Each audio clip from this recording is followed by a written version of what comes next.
بسم اللہ الرحمن الرحیم۔ السلام علیکم۔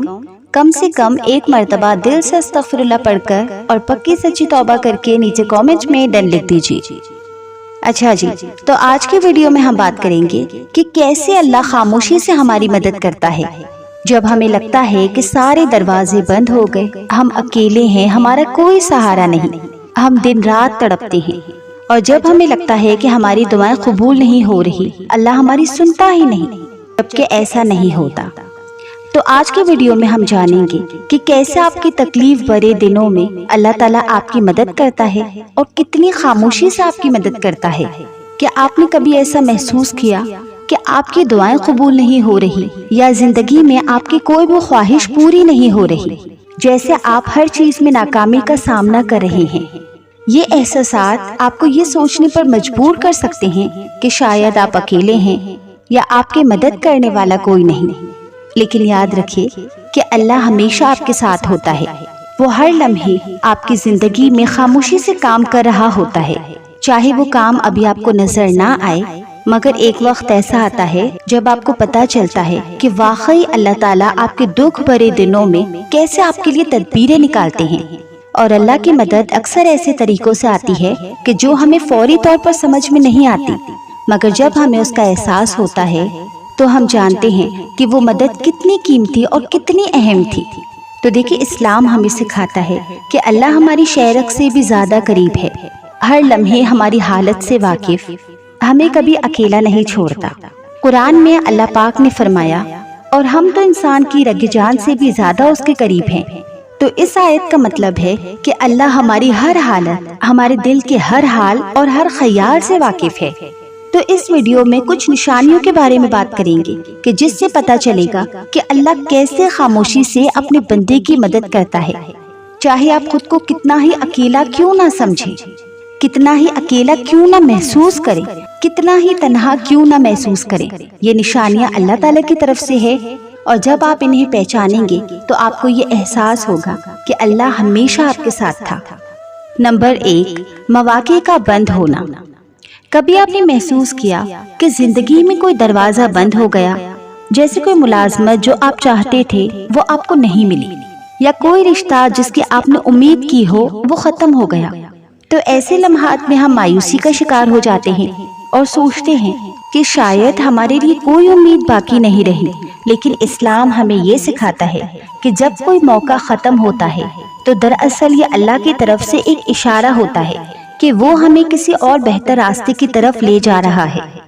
قرآن میں فرمایا گیا ہے کہ ممکن ہے کہ تم کسی چیز کو ناپسند کرو اور وہ تمہارے لیے بہتر ہو، اور ممکن ہے کہ تم کسی چیز کو پسند کرو اور وہ تمہارے لیے نقصان دہ ہو۔ نبی صلی اللہ علیہ وسلم نے فرمایا کہ مومن کا معاملہ عجیب ہے، اس پر ہر حال میں بھلائی ہے، اور یہ بات صرف مومن کے لیے ہے۔ اگر اسے کوئی خوشی ملے تو وہ شکر کرتا ہے، یہ اس کے لیے بھلائی ہے، اور اگر اسے کوئی تکلیف پہنچے تو وہ صبر کرتا ہے، اور یہ بھی اس کے لیے بھلائی ہے۔ اب آپ یہ اکثر سوچتے ہوں گے کہ کیوں ہمیشہ میرے ساتھ ہی ایسا ہوتا ہے، یا پھر یہ سوال پیدا ہوتا ہے کہ میرے دوستوں کو تو سب کچھ مل جاتا ہے، ان کی زندگی میں تو سب کچھ ٹھیک چل رہا ہے، لیکن میرے ساتھ ہی کیوں؟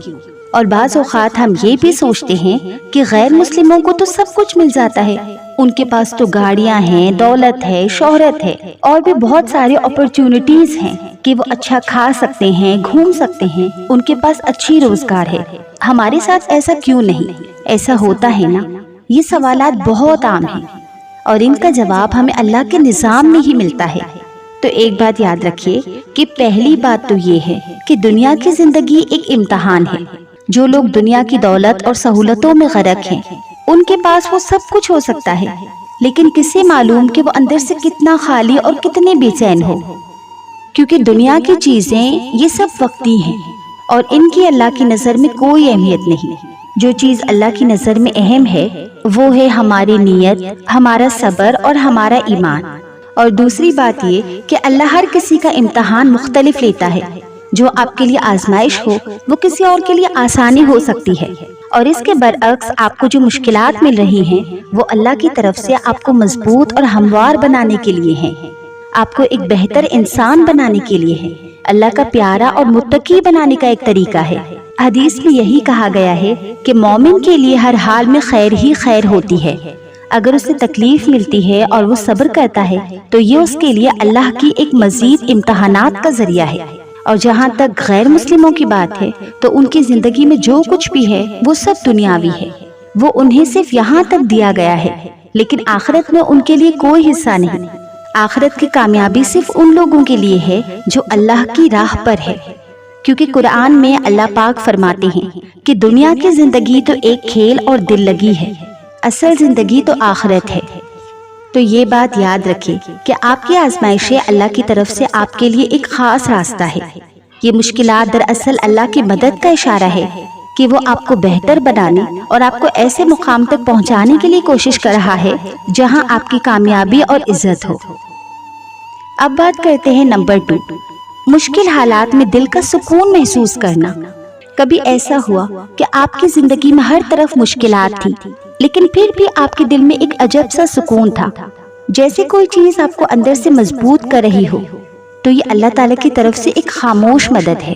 قرآن ہمیں بتاتا ہے اور ہم نے ان کے دلوں کو مضبوطی کی جب انہوں نے کہا کہ ہمارا رب آسمانوں اور زمین کا رب ہے۔ تو یہ آیت ہمیں یہ یاد دلاتی ہے کہ اللہ ہمارے دلوں میں صبر اور سکون پیدا کرتا ہے، خاص کر ان وقتوں میں جب ہم آزمائشوں میں ہوتے ہیں، جب ہم مشکلات میں ہوتے ہیں اور ہر چیز ہمارے خلاف جا رہی ہوتی ہے، تب اللہ کی طرف سے یہ سکون ایک مدد ہوتی ہے۔ تو یہ بھی اللہ کی ایک خاموش مدد ہے۔ اب آپ یہ بھی سوچتے ہوں گے نا کہ اتنی مشکلات کے باوجود میں اتنے سکون میں کیسے ہوں؟ تو یاد رکھیے کہ یہ بات اشارہ ہے کہ اللہ آپ کے ساتھ ہے، وہ آپ کے دل کو مضبوط بناتا ہے تاکہ آپ ان حالات کا سامنا کر سکیں۔ اسی طرح یہ سکون ہمیں بتاتا ہے کہ اللہ چاہتا ہے کہ ہم اسے یاد کریں۔ جب ہم اللہ پہ بھروسہ کرتے ہیں اور اس سے مدد مانگتے ہیں تو اللہ ہمارے دلوں کو سکون بخشتا ہے تاکہ ہم ان حالات کا سامنا صبر اور ہمت سے کریں۔ نمبر 3، چھوٹے چھوٹے اشاروں سے رہنمائی ملنا۔ کبھی آپ نے محسوس کیا کہ آپ کسی مسئلے میں الجھے ہوئے تھے اور اچانک سے ایسا لگا کہ جواب آپ کے سامنے ہے، جیسے کسی نے بے دڑک کوئی بات کہہ دی یا کسی آیت پر نظر پڑی اور آپ کو یوں لگا کہ یہی بات تو میرے دل کو سکون دے رہی ہے۔ رسول اللہ صلی اللہ علیہ وسلم نے فرمایا کہ اے لوگوں، میں تمہارے درمیان 2 چیزیں چھوڑ کر جا رہا ہوں، اگر تم انہیں تھامے رکھو گے تو کبھی گمراہ نہیں ہوگے۔ نمبر 1، اللہ کی کتاب، اور نمبر 2، میرے اہل بیت۔ تو یہ حدیث ہمیں بتاتی ہے کہ اللہ نے ہمیں قرآن اور اپنے نبی کے گھر والوں کی محبت کو مضبوطی سے تھامنے کی ہدایت دی ہے تاکہ ہمیں زندگی میں ہمیشہ ایک مضبوط رہنمائی ملے۔ اللہ کی یہ مدد کبھی کبھار چھوٹے اشاروں کی صورت میں آتی ہے، یعنی کسی دوست کی کہی بات، کسی کتاب میں پڑھی ہوئی کوئی آیت یا کوئی حدیث جس کا مفہوم فوری طور پر دل کو سکون دے جاتا ہے۔ تو یہ اللہ کا طریقہ ہوتا ہے آپ کو راستہ دکھانے کا۔ جب آپ دعا کرتے ہیں کہ اللہ ہمیں صحیح راستہ دکھا، تو اللہ زندگی میں ایسے اشارے بھیجتا ہے جو رہنمائی دیتے ہیں، اور یہ بھی اللہ کی خاموش مدد ہوتی ہے جو ہمیں یاد دلاتی ہے کہ وہ قدم قدم پر ہمارے ساتھ ہے، بس ہمیں ہی توجہ دینے کی ضرورت ہے۔ اب بات کرتے ہیں چوتھی نشانی کی۔ تو چوتھی نشانی ہے تاخیر اور صبر کی آزمائش۔ آج کی دنیا میں اکثر لوگ یہ محسوس کرتے ہیں کہ مشکلات اور آزمائشیں صرف مومنوں یا غریبوں کے لیے ہے، جبکہ مالدار افراد کے پاس تو سب کچھ بآسانی موجود ہے۔ یہ سوال پیدا ہوتا ہے کہ کیا اللہ آزمائشیں صرف مسلمانوں اور ایمان والوں کی لیتے ہیں؟ لیکن حقیقت میں یہ بالکل ایسا نہیں۔ دراصل دنیا کی آسانی اور دولت ہمیشہ خوشی اور سکون کی ضمانت نہیں ہوتی۔ جو لوگ دنیا میں عیش و عشرت سے زندگی گزارتے ہیں ان کے پاس ہر چیز ہو سکتی ہے، لیکن اس کا مطلب یہ نہیں ہے کہ وہ اندر سے بھی خوش اور مطمئن ہے۔ لیکن اس کا مطلب یہ ہرگز نہیں کہ وہ اندر سے بھی خوش اور مطمئن ہے، سکون میں ہے۔ دولت ایک ایسی چیز ہے جو ظاہری سہولت فراہم کر سکتی ہے، لیکن روح کی حقیقی تسکین صرف اللہ کی قربت میں ہے۔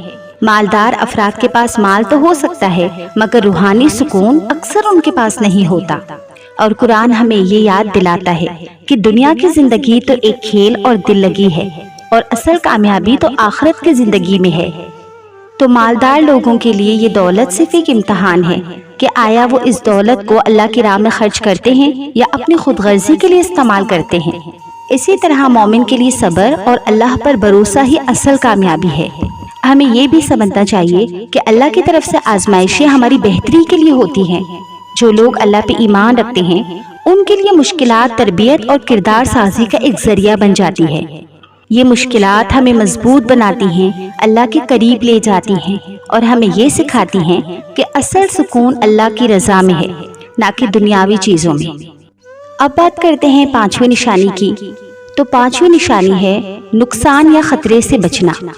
کبھی ایسا ہوا کہ آپ کسی بڑی پریشانی یا حادثے سے بالکل بچ نکلے ہوں، جیسے آپ کسی حادثے سے چند لمحے پہلے بچ گئے ہوں، تو یہ محض اتفاق نہیں ہوتا بلکہ اللہ کی یہ حفاظت کی نشانی ہوتی ہے۔ قرآن میں اللہ فرماتا ہے اور جو اللہ پہ بھروسہ کرے تو وہ اس کے لیے کافی ہے۔ اب یہاں سوال یہ پیدا ہوتا ہے کہ اللہ پہ بھروسہ کرنے کا اصل مقصد کیا ہے؟ اکثر لوگ یہ سمجھتے ہیں کہ صرف دعا مانگ کر ہاتھ پر ہاتھ دھر کر بیٹھنے کا مطلب ہی اللہ پر بھروسہ ہے، لیکن حقیقت میں اللہ پر توکل کا مطلب ہے کہ ہم اپنے معاملات اس کے سپرد کر دیں، لیکن ساتھ ہی ساتھ اپنی کوششیں بھی جاری رکھیں۔ توکل کا مطلب یہ نہیں ہے کہ ہم کچھ نہ کریں اور صرف دعائیں کریں، نہیں، توکل کا مطلب ہے کہ ہمیں اپنی طرف سے محنت اور کوشش کرنی ہے اور پھر نتیجے کو اللہ پہ چھوڑنا ہے۔ اور جب ہم اپنی کوشش پوری کر لیتے ہیں تو ہمیں اللہ کی حکمت پر بھروسہ کرنا چاہیے کہ جو بھی نتیجہ ہوگا وہ ہمارے حق میں بہتر ہوگا، چاہے وہ نتیجہ ہمارے خلاف ہو یا ہمارے فیور میں، یعنی ہماری چاہت کے مطابق ہو یا نہ ہو، ٹھیک ہے۔ اور یہ بھی یاد رکھنا ضروری ہے کہ اللہ پر بھروسے کا مطلب یہ نہیں کہ ہمیں کوئی مشکل یا تکلیف نہیں آئے گی، بلکہ اس کا مطلب یہ ہے کہ جب مشکلات آئیں گی تو اللہ ہمیں اس کا سامنا کرنے کی طاقت دے گا اور ہمیں ان مشکلات سے محفوظ رکھے گا۔ جب آپ دیکھتے ہیں کہ آپ کسی خطرے سے بچ گئے یا کسی نقصان سے محفوظ رہے تو یہ اس بات کی علامت ہے کہ اللہ ہر لمحہ آپ کا خیال رکھ رہا ہے۔ لیکن یہ حفاظت اور اللہ کی مدد اس وقت زیادہ مضبوط ہوتی ہے جب ہم سچے دل سے اللہ پہ بھروسہ کرتے ہیں اور اپنے فیصلے اور کوششیں اللہ کے سپرد کر لیتے ہیں۔ توکل ہمیں سکون بھی دیتا ہے، اور جب آپ کو یہ یقین ہوتا ہے کہ اللہ آپ کا محافظ ہے اور وہ آپ کے لیے بہترین فیصلے کر رہا ہے تو دل میں ایک اطمینان سا آ جاتا ہے کہ جو کچھ بھی ہو رہا ہے اللہ کے منصوبے کا حصہ ہے اور وہ آپ کے لیے ہمیشہ بہتر ہوگا۔ اب بات کرتے ہیں نمبر 6 نشانی کی۔ نمبر 6، غیر متوقع مدد اور سہارا ملنا، یعنی اچانک سے کہیں سے ہم نے سوچا بھی نہ ہو اور ہمیں کہیں سے کوئی مدد مل جائے، ہے نا؟ کبھی ایسا ہوا کہ جب آپ کسی مشکل میں تھے تو اچانک کہیں سے مدد آ گئی، جیسے کسی دوست نے مشکل وقت میں آپ کی مدد کر لی یا کوئی اجنبی آپ کی مدد کے لیے آ گیا۔ تو یہ لمحات بھی محض اتفاق نہیں ہوتے بلکہ یہ اللہ تعالیٰ کی طرف سے ایک نشانی ہوتی ہے کہ وہ آپ کی ضرورت کے وقت آپ کے لیے مدد کا انتظام کر رہا ہے، کیونکہ قرآن میں اللہ پاک فرماتا ہے اور وہ اس کو ایسی جگہ سے رزق دے گا جہاں سے اسے گمان بھی نہ ہوگا۔ تو اکثر اوقات زندگی میں ایسے تجربات بھی ملتے ہیں کہ جب ہمیں غیر متوقع طور پر مدد ملتی ہے۔ کبھی کوئی مشکل صورتحال ہوتی ہے اور ہمیں لگتا ہے کہ اس کا کوئی حل نہیں، لیکن اچانک سے ایسا راستہ نکل آتا ہے جو ہم نے سوچا بھی نہیں ہوتا۔ تو یہ ہمیں یاد دلاتا ہے کہ اللہ ہمیشہ ہمارے حالات سے باخبر ہے، وہ جانتا ہے کہ ہمیں کب اور کیسے مدد کی ضرورت ہے۔ ہمیں بس صبر اور بھروسہ کرنا ہوتا ہے کہ اللہ ہماری مدد کرے گا، چاہے ہمیں فوری طور پر اس کا اندازہ نہ ہو۔ تو یہ غیر متوقع یعنی ان ایکسپیکٹڈ مدد اللہ کی طرف سے ایک اشارہ ہے کہ وہ کبھی ہمیں اکیلا نہیں چھوڑتا، کیونکہ جب ہم کسی آزمائش میں ہوتے ہیں اور ہمیں کوئی حل نظر نہیں آ رہا ہوتا تب اللہ اپنی حکمت سے ہمارے لیے ایسے انتظام کرتا ہے جو ہماری سمجھ سے بالا تر ہو، جو ہمارے وہم و گمان میں بھی نہ ہو۔ اب بات کرتے ہیں 7ویں نشانی کی، مشکلات کے ذریعے ترقی پانا۔ کبھی آپ نے محسوس کیا کہ زندگی کے سب سے مشکل لمحے ہی وہ لمحے تھے جنہوں نے آپ کو سب سے زیادہ مضبوط بنایا؟ آزمائشیں اکثر ہمیں کمزور محسوس کراتی ہیں، لیکن حقیقت میں یہی آزمائشیں ہمیں صبر، ہمت اور ایمان میں مضبوط بناتی ہیں۔ قرآن میں اللہ پاک فرماتا ہے کہ بے شک ہر مشکل کے ساتھ آسانی ہے، اور ایک مشہور قول ہے کہ مشکلات وہ سیڑھیاں ہیں جو آپ کو آپ کی کامیابی تک لے جاتی ہیں۔ تو یہ آیت اور یہ قول ہمیں یہ سکھاتا ہے کہ جب آپ مشکل حالات کا سامنا کرتے ہیں تو دراصل آپ اپنی زندگی میں ترقی کی راہ پر چل رہے ہوتے ہیں۔ مشکلات ہمیں وہ چیز سیکھنے اور ایسی طاقت دیتی ہیں جو آسان حالات میں ممکن نہیں ہوتا۔ تو یہ آیت اور قول دونوں ہمیں یاد دلاتے ہیں کہ ہر آزمائش کے پیچھے آسانی ہے، ہر مشکل کے پیچھے ایک مقصد ہوتا ہے۔ تو جب ہم اپنی زندگی کے مشکل لمحات کو دیکھتے ہیں تو ہمیں احساس ہوتا ہے کہ یہی تجربات ہماری شخصیت کو مضبوط اور بہتر بناتے ہیں۔ اللہ ہمیں مشکلات کے ذریعے مضبوط کرتا ہے۔ جب ہم کسی آزمائش کا سامنا کرتے ہیں تو ہم اس سے بہت کچھ سیکھتے ہیں۔ اللہ ہمیں ایک بہتر انسان بناتا ہے۔ تو یہ مشکلات اصل میں ترقی اور کامیابی کی راہ ہوتی ہے جو ہمیں ہمارے مقصد کے قریب لے کر جاتی ہے۔ تو جب آپ اپنی زندگی کی ان سیڑھیوں پر چڑھتے ہیں جو مشکلات کی صورت میں آتی ہیں تو آپ اپنی زندگی کے عظیم مقصد کی طرف بڑھ رہے ہوتے ہیں۔ تو ہمیشہ یاد رکھیے گا کہ مشکلات اللہ تعالیٰ کی طرف سے ایک خاص حکمت ہوتی ہیں جو ہمیں تیار کرتی ہیں تاکہ ہم زندگی کی بڑی آزمائشوں اور کامیابیوں کا سامنا کر سکیں۔ تو یہ 7 نشانیاں ہیں جو ہمیں یہ سکھاتی ہیں کہ اللہ ہمیشہ ہمارے ساتھ ہے، چاہے وہ ہمیں نظر نہیں آئے، لیکن اللہ کی مدد ہمیشہ خاموش اور نازک طریقوں سے آتی ہے۔ اور جب ہم ان نشانیوں کو پہچان جاتے ہیں تو ہمیں احساس ہوتا ہے کہ اللہ ہمیشہ ہر لمحے ہمارا خیال رکھتا ہے۔ وہ بے شک ہم پر آزمائشیں ڈالتا ہے پر ہمیں آزمائشوں میں اکیلا نہیں چھوڑتا۔ ویڈیو اچھی لگی تو ویڈیو کو لائک کریں اور ایسے اور بھی ویڈیوز دیکھنے کے لیے میرے اس چینل کو سبسکرائب کر کے بیل نوٹیفیکیشن کو آن کریں تاکہ آپ تک میرے چینل کی تمام اپڈیٹس پر وقت پہنچتی رہیں۔ جزاک اللہ خیرہ۔